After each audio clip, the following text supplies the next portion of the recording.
Right now, millions of people are watching The Housemaid, and the timeline is having the exact same argument. Can Sydney Sweeney actually act? It is the internet's favorite rhetorical trap. Everyone assumes her talent is the core problem.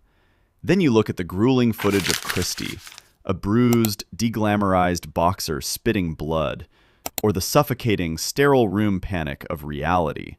No forgiving studio light, no high-fashion styling. Almost nobody watched these movies, and that is the real story here. Because the problem with Sydney Sweeney is not Sydney Sweeney. It is what everyone refuses to see when they look at her. And by the end of this, you will not be able to unsee it. In Hollywood, physical attractiveness is currency, but it spends very differently depending on your gender. Look at male actors like Robert Redford or Brad Pitt. They used their looks to build a rugged mythology. Their beauty bought them the benefit of the doubt. For women, the equation runs completely in reverse. This is the beauty tax. Become famous partly through your physical appeal, and the culture immediately treats your talent as suspicious. The more the camera loves her, the less the audience trusts her. Sydney Sweeney has the face of a commercial movie star, but she operates with the instincts of a character actress. That structural clash breaks people's brains. It is why every conversation about her gets distorted. Her red carpet appearances and brand campaigns dominate the timeline. They flatten a complex human into a two-dimensional meme. The louder the controversy gets, the more the symbol eclipses the work.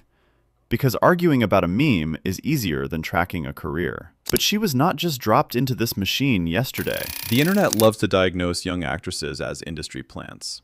It is a comforting conspiracy theory. It assumes the machine effortlessly anoints its royalty, and it erases the humiliating reality of the audition grind. Skeptics look at Sydney Sweeney and see a manufactured object, a blonde fantasy dropped from the sky in 2019. But that timeline is completely fabricated. Look at the actual ledger of her early filmography. She spent a decade clawing through the Hollywood basement, taking invisible background roles in ZMD and The Ward, logging anonymous hours on sets like The Martial Arts Kid, enduring the unglamorous gauntlet of cheap horror sequels. She was not incubated inside a pristine studio laboratory. She was a working actor forcing heavy doors open. Then look at her early prestige television run, before the algorithm flattened her into a meme. She built foundational gravity in Sharp Objects and The Handmaid's Tale. Those roles introduced the exact skill she weaponizes today. She plays women shaped by forces they do not understand. Her characters carry fragility without making that damage decorative. In The Handmaid's Tale, she played a traumatized child bride. That performance required profound psychological suffocation. She anchored scenes using only terrified micro-expressions. You do not learn that skill walking a red carpet. You learn it studying how a lens captures silent panic. The culture wants to believe she arrived fully formed. The truth is, she built this the hard way. So if the grind was real, what about the talent? Look at what the public actively refused to watch. Start with Christie, the 2025 drama about boxer Christy Martin. It premiered at the Toronto International Film Festival, and it demanded a brutal physical transformation. Sweeney trained 3 hours a day and gained 35 pounds. She stepped into the ring for the role. She delivered a deglamorized, blood-spitting performance critics called a knockout. She buried her commercial image under exhaustion and bruises. Then the box office response was catastrophic. It opened in over 2,000 theaters and made just $1.3 million. One of the 10 worst wide openings in box office history. Her most demanding performance was the one nobody saw. Audiences did not want her bleeding. They wanted her posing. Then pair that transformation with the psychological suffocation of reality. This film is the ultimate stress test for an actor. Every traditional safety net is stripped away. There is no sweeping score to manufacture cheap emotion. There is no dramatic blocking or glamorous lighting to hide behind. She is isolated in a stark, sterile room with FBI agents. She anchors the entire thriller on micro-expressions and restraint. You watch her panic leak out through the slightest vocal fractures. It is a masterclass in a woman calculating her own survival. Watch these two performances back to back, then try to keep calling her a manufactured product. You cannot, without ignoring the evidence in front of you. Claim she cannot act after Christie in reality, and you are exposed. You are not critiquing her acting anymore. You are auditing your own bias. To understand her career, you have to understand The Cage.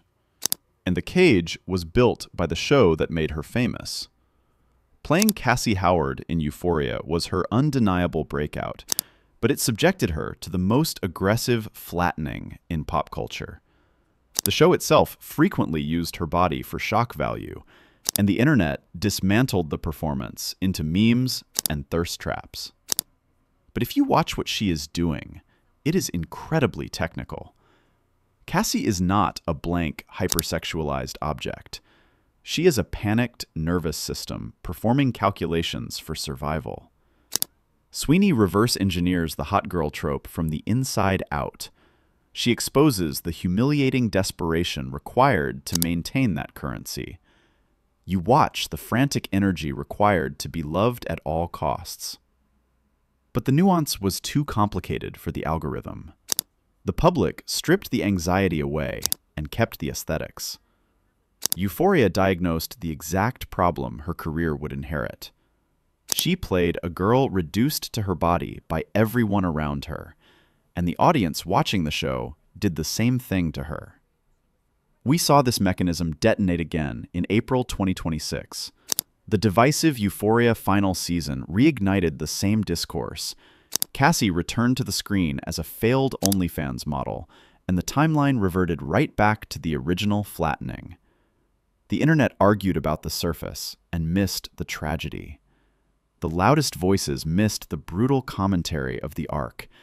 They reduced her most famous role to the lowest common denominator, because engaging with the symbol is always easier than the substance. But the idea that she is a one-note aesthetic is false.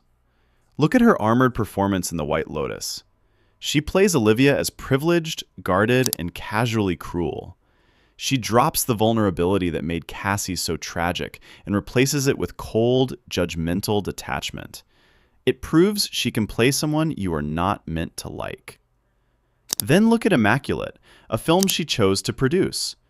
She takes the purity and hypersexuality projected onto her, and she detonates it right in front of the audience. The film opens in quiet, suffocating restraint. It ends in a primal, blood-soaked rupture. She destroys the sex symbol image in real time. It is an intentional subversion of the male gaze. You watch her slaughter the very trope that made her famous. She did not just star in this movie. She bought the script, secured the funding, and produced it. This is not the behavior of a passive starlet. This is a deliberate takeover of her own narrative, which leads directly to the twist her critics keep missing. This brings us to the twist her loudest critics keep missing. Sydney Sweeney is not a passive victim of the Hollywood machine. She is quietly buying her way out of it. The public assumes she is trapped by her bombshell image, but she is using that exact image to fund her autonomy. While the internet argued about her talent, she pivoted. She stopped being the product and became the manufacturer. Look at the success of the romantic comedy Anyone But You. She did not just act in it, she produced it. She turned the media's obsession with her into global marketing. The result was a staggering $220 million gross. Then, she absorbed the disaster of the Madame Web misfire. Hollywood rarely forgives female stars for failure that size, but she barely blinked, because she was already building the escape route. She followed it with the thriller The Housemaid in December 2025.